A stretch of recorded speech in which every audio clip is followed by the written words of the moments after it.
નમસ્કાર વિદ્યાર્થી મિત્રો, આવનારી પોલીસ પરીક્ષામાં 110% પૂછાઈ શકે તેવો આ વિડીયોમાં પ્રશ્ન હશે. સુપ્રીમ કોર્ટ જોયું, આપણે હાઈકોર્ટ જોયું, તેના વિશેની બધી કાર્યવાહી જોઈ. આજે આપણે જોઈએ છીએ રાજ્યની અંદર હાઈકોર્ટની નીચે જે તાબાની અદાલતો જે છે એના વિશે આપણે વાત કરવાના છીએ. હાઈકોર્ટ અને તેની નીચેની તાબાની હેઠળની અદાલતો અથવા ન્યાયાલયો. ચલો ભાગ 44ની શરૂઆત કરીએ આપણે. તાબા હેઠળના ન્યાયાલયની વાત જે છે એના વિશેની મહત્વપૂર્ણ જે MCQ પૂછી શકાય પોલીસની પરીક્ષામાં ખાસ એના વિશે વાત કરી છે. તાબા હેઠળની ન્યાયાલયો અથવા અદાલતો. તો સૌ પ્રથમ આવો પણ એક ક્વેશ્ચન પૂછી શકીએ વિદ્યાર્થી મિત્રો કે તાબા હેઠળની અદાલતોની જોગવાઈ કયા ભાગમાં છે? તો કે ભાગ 6માં છે, બંધારણના ભાગ 6માં. અને આર્ટિકલ 233 થી 237 જોગવાઈ છે તાબા હેઠળની. બરાબર સમજો. અચ્છા, 233 થી 237 તાબા હેઠળની અદાલતની જોગવાઈ. અને ન્યાયતંત્ર, આ મોસ્ટ IMP વિદ્યાર્થી મિત્રો, ન્યાયતંત્રને કારોબારીથી સ્વતંત્ર રાખવાની જોગવાઈ છે. બરાબર. રાજ્યનીતિના માર્ગદર્શક સિદ્ધાંતોમાં પણ આ ઉલ્લેખ છે કે ન્યાયતંત્રને કારોબારીથી અલગ કરવાનું. જ્યારે ભાગ 6ની અંદર પણ આ ઉલ્લેખ છે ન્યાયતંત્રને કારોબારીથી સ્વતંત્ર રાખવાની જોગવાઈ. અચ્છા, આ વિદ્યાર્થી મિત્રો ઘણા બધા સ્ટુડન્ટને કન્ફ્યુઝન હોય કે આ છે શું સેશન્સ કોર્ટ ને ડિસ્ટ્રિક્ટ કોર્ટ, સેશન્સ જજ ને ડિસ્ટ્રિક્ટ જજ, એના વિશેની સ્પષ્ટતા છે. ડિસ્ટ્રિક્ટ એન્ડ સેશન્સ કોર્ટમાં ન્યાયાધીશ એક જ હોય છે. બરાબર. મતલબ ધેર ઇઝ ઓનલી વન જજ જે દીવાની અને ફોજદારી બંને કેસની સુનવાણી કરે છે. એક જ વ્યક્તિ હોય છે કે જે બંને કેસની સુનવાણી કરે છે. પરંતુ જોજો, જ્યારે તે દીવાની કેસની સુનાવણી કરે ત્યારે તેમને ડિસ્ટ્રિક્ટ જજ કહેવામાં આવે છે. બરાબર સમજો. જ્યારે દીવાની કેસની સુનાવણી કરે એ જ વ્યક્તિ બેઠેલો હોય ત્યારે શું કહેવાશે? ડિસ્ટ્રિક્ટ જજ કહેવાશે. પરંતુ જ્યારે ફોજદારી ક્રિમિનલ કેસની જ્યારે હિયરિંગ સુનાવણી કરે ત્યારે એમને સેશન જજ કહેવામાં આવે છે. બરાબર સમજો. માટે તમે કાયમ જોયેલું હશે ડિસ્ટ્રિક્ટ એન્ડ સેશન્સ કોર્ટ. તો બરાબર સમજો. કાર્યકારીની દ્રષ્ટિએ જોઈએ તો બંને અલગ અલગ કામ કરે છે.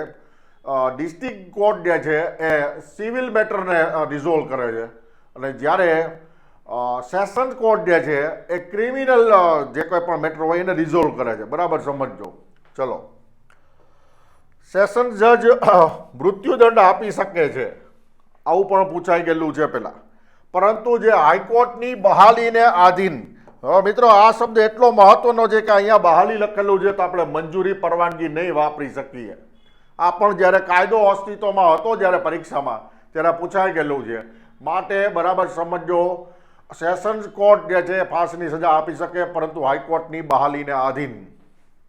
ચલો, એના વિશે હજી છે થોડું ઘણું, પછી આપણે જાશું જુદી જુદી કોર્ટ માટેની મેટરમાં.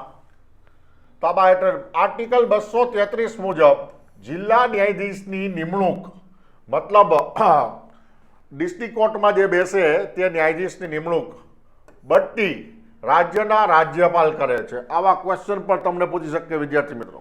વાત સાવ નાની હોય, તમને ખબર ન હોય, 1 માર્ક જતો રહે, કારકિર્દી તમારી બને નહીં. પરંતુ તે પહેલા રાજ્યપાલ હાઈકોર્ટ, ઉચ્ચ ન્યાયાલય, હાઈકોર્ટના આયોગ સાથે ચર્ચા કરશે. તો જો આમાંથી ઘણા બધા MCQ નીકળી શકે. બરાબર સમજો. જિલ્લા ન્યાયાધીશ, ડિસ્ટ્રિક્ટ જજની નિમણૂક કોણ કરે? તો કે રાજ્યના રાજ્યપાલ.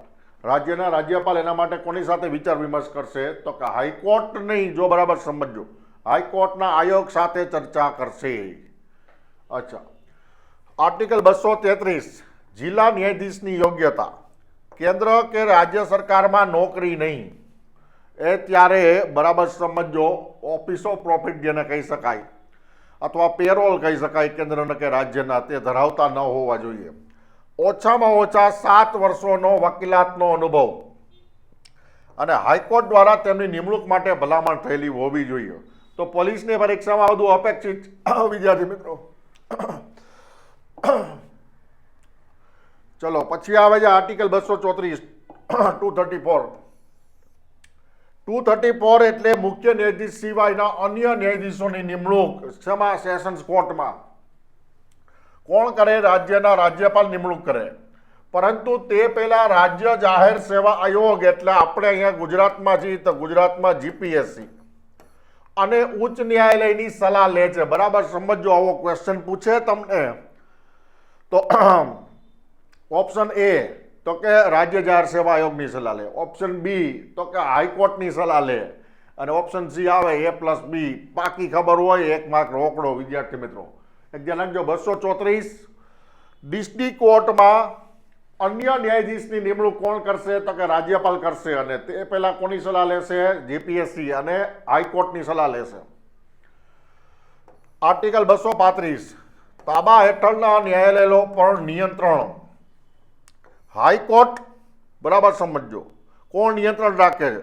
હાઈકોર્ટ, જિલ્લા ન્યાયાલય, ડિસ્ટ્રિક્ટ કોર્ટ પર અને ડિસ્ટ્રિક્ટ કોર્ટ એટલે જિલ્લા ન્યાયાલય તથા તેની તાબા હેઠળના ન્યાયાલયો પર નિયંત્રણ રાખે છે. ઓવરઓલ જોવા જઈએ તો કોઈપણ રાજ્યની સૌથી મોટી કોર્ટ એટલે હાઈકોર્ટ, જિલ્લા કક્ષાની તો કે ડિસ્ટ્રિક્ટ કોર્ટ, ડિસ્ટ્રિક્ટ કોર્ટની નીચે પણ ઘણી બધી કોર્ટ આવે. આસિસ્ટન્ટ સેશન્સ જજ છે, સોરી વિદ્યાર્થી મિત્રો, ફર્સ્ટ ક્લાસ જ્યુડિશિયલ મેજિસ્ટ્રેટ છે, મેટ્રોપોલિટન મેજિસ્ટ્રેટ પણ હોય ઘણા બધા. તો એ બધી અદાલતની કોણ તાબેદારી કોની નીચે આવશે? તો કે હાઈકોર્ટ કરશે. નિયંત્રણ કોણ રાખશે? તો કે હાઈકોર્ટ રાખશે. ચલો હવે આવે છે જુદા જુદા ન્યાયાલયો કે જે પોલીસની પરીક્ષામાં બહુ પૂછી શકાય બંધારણના ભાગરૂપે. અને બંધારણ કયો તો બંધારણ ને કાયદો કયો તો કાયદો. પરંતુ માર્કની દ્રષ્ટિએ મહત્વનું છે અન્ય ન્યાયાલયો જુદી જુદા. તો સૌથી પહેલા આવશે તમારા માટે માર્કમાં રોકડા થઈ શકે ને એવી જ વિગત મેં લીધેલી છે. ફેમિલી કોર્ટ, પરિવાર ન્યાયાલય. ઉદ્દેશ્ય શું છે એનો? તો કે પારિવારિક સમસ્યાઓનો ઝડપથી ઉકેલ. બરાબર સમજો વિદ્યાર્થી મિત્રો. સરકાર છે ને કાયદાથી ચાલે અને કુટુંબ છે ને સમજણથી ચાલે. આ ઊંધું થાય ને. પરિવારમાં કાયદો આવે અને સરકારમાં સમજણની અપેક્ષા રાખી શકાય એમ નથી. બરાબર, ત્યારે કોર્ટે વચમાં આવવું પડે. સ્થાપના સંસદીય કાયદા દ્વારા by the act of parliament દ્વારા ફેમિલી કોર્ટની સ્થાપના કરવામાં આવેલી છે. બરાબર સમજો. અને એનો એક્ટ છે ધ ફેમિલી કોર્ટ એક્ટ 1984. કોણ સ્થાપના કરે? તો કે ફેમિલી કોર્ટની સ્થાપના રાજ્ય સરકાર કરશે. આવા બધા પ્રશ્ન પણ પૂછી શકે. જો આ કાયદાની જે છૂટછાટ મળેલી છે જે સ્થાપનાની એ by the act of parliament સંસદથી સ્થાપના કોણ કરશે? તો કે રાજ્ય સરકાર. કઈ જગ્યા એલિજિબલ છે? તો કે 10 લાખથી વધુ વસ્તી વાળા પ્રદેશોમાં, મતલબ સિટીમાં, શહેરમાં, જે બાઉન્ડ્રીમાં 10 લાખથી વધારે વસ્તી હોય ત્યાં ફેમિલી કોર્ટની સ્થાપના કરી શકે. કોણ કરી શકે? રાજ્ય સરકાર. સમાનતા. પરિવાર ન્યાયાલયને જિલ્લા ન્યાયાલય જેટલી સત્તા આપવામાં આવેલી છે. અહીંયા ઇઝ ઇક્વલ છે. બરાબર સમજો. બરાબર, કોની સમકક્ષ છે? જિલ્લા ન્યાયાલયની સમકક્ષ છે પરિવાર ન્યાયાલય. આ એક ધ્યાન રાખજો ખાસ. ચલો બીજું આવે છે લોક અદાલત. સૌથી વધારે લોકપ્રિય છે લોક અદાલત વિદ્યાર્થી મિત્રો કે જ્યાં બેઠેલા હોય કાયદાનો માણસ જ તે, બંને બાજુ પક્ષકાર હોય. બરાબર, ફરિયાદી અને આરોપી બંને પક્ષકાર હોય વિદ્યાર્થી મિત્રો. પરંતુ અહીંયા કાયદા કરતા લોક સમજણથી વધારે ચુકાદો નહીં પરંતુ નિર્ણય લેવામાં આવે છે. બરાબર સમજો. અને લોક અદાલતની લોકપ્રિયતા ખૂબ વધતી જાય છે કે જે આપણા માટે ફાયદામંદ છે. અત્યારે સૌથી વધારે કેસના ભરાવા છે એટલે લોક અદાલત, પીપલ્સ કોર્ટ. ઉદ્દેશ્ય શું? આ બધા બહુ પૂછે છે વિદ્યાર્થી મિત્રો કે આનો ઉદ્દેશ્ય શું, આનો મોટો શું? ઝડપી ન્યાય, ઓછા ખર્ચે ન્યાય. આ એનો ઉદ્દેશ્ય છે. શેનો? તો કે લોક અદાલતનો. આયોજન કોણ કરે? સુપ્રીમ કોર્ટ, હાઈકોર્ટ કે જિલ્લા ન્યાયાલય. ધ્યાન રાખજો આકાશ, આ ત્રણેય કરી શકે લોક અદાલત. વિવાદો. પારિવારિક સમસ્યાઓથી સંબંધિત વિવાદોનો ઉકેલ. કોણ સામેલ? આ પણ એક મહત્વનું છે. કોણ કોણ સામેલ હોય? તો કે એક ન્યાયાધીશ હોય લોક અદાલતમાં, એક વકીલ હોય અને એક સમાજ સેવક હોય, સામાજિક કાર્યકર હોય. અપીલ. લોક અદાલતના ચુકાદા વિરુદ્ધ ભારતની કોઈ પણ કોર્ટમાં અપીલ થઈ શકતી નથી. શરૂઆતમાં જ મેં તમને કીધેલું કે લોક અદાલતની અંદર નિર્ણય અપાય છે, ચુકાદો અપાતો નથી. સમજૂતીના આધારે નિર્ણય થાય છે. બંને પક્ષકાર ત્યાં સમજૂતી કરવા તૈયાર થઈ ગયા હોય છે. હવે બરાબર સમજો. ચુકાદાને કોર્ટમાં પડકારી શકાય, ઉપલી કોર્ટમાં. સમજૂતીને ન પડકારી શકાય. બરાબર. અને એક એવી હોય મ્યુચ્યુઅલ હોય, પારસ્પરિક સમજદારીના આધારે એ લોકો કોઈ એક નિર્ણય પર પહોંચ્યા હોય. માટે લોક અદાલતના જે કાંઈ પણ છે અહીંયા ચુકાદો લખેલો છે લોકોને સમજવા માટે. એકચ્યુઅલી અહીંયા શબ્દ આવે શું આવે તો કે નિર્ણય, સમજૂતી. બરાબર, લોક અદાલતના ચુકાદા કે સમજૂતી વિરુદ્ધ ભારતની કોઈ પણ કોર્ટમાં અપીલ થઈ શકતી નથી. ફી પરત. લોક અદાલતનો ચુકાદો અપાઈ ગયા પછી કોર્ટ ફી પાછી આપી દેવામાં આવે છે. તો તમને આવો પણ ક્વેશ્ચન પૂછી શકાય કે ભાઈ નીચેનામાંથી કઈ અદાલત ચુકાદો અપાયા બાદ પોતાની ફી પરત કરે છે? તો જવાબ આવશે લોક અદાલત. ચલો, અત્યાર સુધીમાં ઓછું પૂછાયેલું છે પણ હવે આની શક્યતા વધતી જાય છે. આ ત્રીજો પોઈન્ટ, ગ્રામ ન્યાયાલય, ન્યાય પંચાયતો. ગ્રામ શબ્દ ઉપરથી ખબર પડી જાય કે ગ્રામીણ વિસ્તાર, ગામડાને લગતું છે. ઉદ્દેશ્ય શું છે? વોટ ઇઝ ધ મોટો? ગામે ગામ, ઝડપી અને સસ્તા દરે ન્યાય એ ગ્રામ ન્યાયાલયનો મોટો ઉદ્દેશ્ય છે. સ્થાપના. ગ્રામ ન્યાયાલય અધિનિયમ 2008 સંસદ દ્વારા by the act of parliament bill of 2008 ક્યાં લાગુ નહીં પડે? ધ્યાન રાખજો, બરાબર સમજો. આવા નેગેટિવ ક્વેશ્ચન પણ પૂછી શકે. બરાબર, અરુણાચલ પ્રદેશ, નાગાલેન્ડ, સિક્કિમ અને જનજાતીય ક્ષેત્રને બાદ કરતા સમગ્ર ભારતમાં ગ્રામ ન્યાયાલયની જોગવાઈઓ લાગુ પડશે. શું કામ? એક અલગ કારણ છે, ડીપમાં સમજાવવું પડે કે અહીંયા શું કામ લાગુ ન પડે. ચલો, સૌપ્રથમ ગ્રામ ન્યાયાલયની સ્થાપના ક્યાં થઈ? તો કે રાજસ્થાનમાં જયપુરના બસ્તી ગામમાં સૌપ્રથમ ગ્રામ ન્યાયાલયની શરૂઆત કરવામાં આવી. સ્થાપના કોણ કરે? સ્થાપના કરશે રાજ્ય સરકાર, પણ લખેલું છે રાજ્ય સરકાર હાઈકોર્ટની સહાયથી કરશે. બરાબર સમજો. વડુ મથક ક્યાં આવશે? તો કે તાલુકા પંચાયતનું મુખ્યાલય. જિલ્લાની અંદર તાલુકા હોય, તાલુકાની અંદર એનું એક મુખ્ય મથક હોય, તે જગ્યાએ ગ્રામ ન્યાયાલયનું મુખ્ય મથક હશે. ન્યાયાધીશ. રાજ્યપાલ હાઈકોર્ટની સલાહથી નિમશે. બરાબર સમજો. કોણ નિમશે? તો કે રાજ્યપાલ. કોની સલાહ લેશે? તો કે હાઈકોર્ટની. મોસ્ટ આઈપી પોઈન્ટ વિદ્યાર્થી મિત્રો, અત્યાર સુધીમાં ક્લાસ 1 2 કયો, પોલીસ કયો કે યુપીએસસીની એક્ઝામ કયો, ઘણી બધી વખત પૂછાઈ ગયેલો પ્રશ્ન છે. સજા. ગ્રામ ન્યાયાલય સજા કેટલી કરી શકે? 2 વર્ષથી વધુ નહીં તેવી ફોજદારી અને દીવાની બંને બાબતમાં. બરાબર સમજો, ફોજદારી અને દીવાની બંને બાબતમાં. અને આ પણ પોઈન્ટ પૂછાઈ ગયેલો છે કે ગ્રામ ન્યાયાલયને કોના સમકક્ષ શક્તિ પ્રાપ્ત થાય છે? તો કે દીવાની ન્યાયાલયની તમામ શક્તિ પ્રાપ્ત થાય છે અહીંયા. બરાબર સમજો. આ આઈએમપી પોઈન્ટ છે તમારા માટે, આવનારી તમામ પરીક્ષા માટે. ચોથું, હવે ફાસ્ટ ટ્રેક કોર્ટ. તો કે ફાસ્ટ ટ્રેક કોર્ટમાં કોઈ પણ કેસ ક્યારે લઈ જવામાં આવે? તો તમારે આ એક પોઈન્ટ એક યાદ રાખવાનો, 2 વર્ષથી લંબિત ગંભીર ફોજદારી કેસમાં. બરાબર સમજો. કોઈ પણ ફોજદારી કેસ 2 કે તેથી વધુ વર્ષ સુધી કોર્ટમાં લંબિત હોય, પેન્ડિંગ હોય, તો ત્યારે એ કેસને ફાસ્ટ ટ્રેક કોર્ટમાં લઈ જવામાં આવશે અને ઝડપથી નિકાલ કરવામાં આવશે. 11માં નાણાં પંચની ભલામણથી ફાસ્ટ ટ્રેક કોર્ટની રચના કરવામાં આવી છે. ફાસ્ટ ટ્રેક કોર્ટ જિલ્લા ન્યાયાલયની સમાન સમકક્ષતા પ્રાપ્ત કરે છે અને દરેક જિલ્લા દીઠ 5 ફાસ્ટ ટ્રેક કોર્ટની વ્યવસ્થા કરવામાં આવેલી છે. બધી જગ્યાએ 5 હોય જ તેવું જરૂરી નથી. અચ્છા. 5મું, ઈ અદાલત, ઈ કોર્ટ, મતલબ ઇલેક્ટ્રોનિક માધ્યમથી જે ચાલતી હોય તે. આને વર્ચ્યુઅલ કોર્ટ પણ કહેવામાં આવે છે. ઈ કોર્ટ અને ઈ અદાલત. ઈ અદાલતને આભાસી અદાલત પણ કહેવામાં આવે છે. ક્વાસી કોર્ટ, QUASI, ક્વાસી કોર્ટ પણ કહેવામાં આવે ઈ અદાલતને. અચ્છા.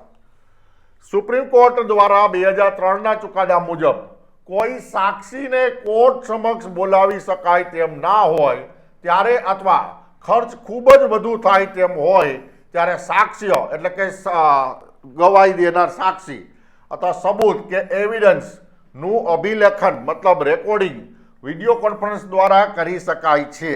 આની બહુ ડીપમાં સમજણ આપેલી છે કે કયા કયા કેસમાં, જેમ કે જે વ્યક્તિ જઘન્ય અપરાધ કરેલો હોય, આતંકવાદી કૃત્યમાં સામેલ હોય, તો એને જાહેર રસ્તા પર વાહનમાં લઈ જવો સલામત નથી, કારણ કે મહત્વપૂર્ણ ગવાહ હોય તો ત્યારે એની જે મૂવમેન્ટ છે એ લિમિટેડ કરી નાખે અને જેલમાંથી જ તે એનું રેકોર્ડિંગ દ્વારા ઈ અદાલતની અંદર એનું સાક્ષ્ય લેવામાં આવે.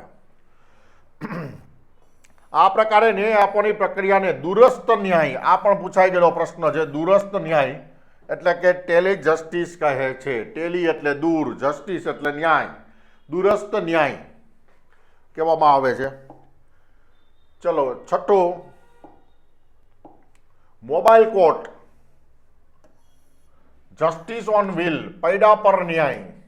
મોબાઈલ કોર્ટના પ્રણેતા કોણ છે? આ પૂછાઈ ગયેલો પ્રશ્ન છે. ડોક્ટર એપીજે અબ્દુલ કલામ છે. એમને આની શરૂઆત કરેલી.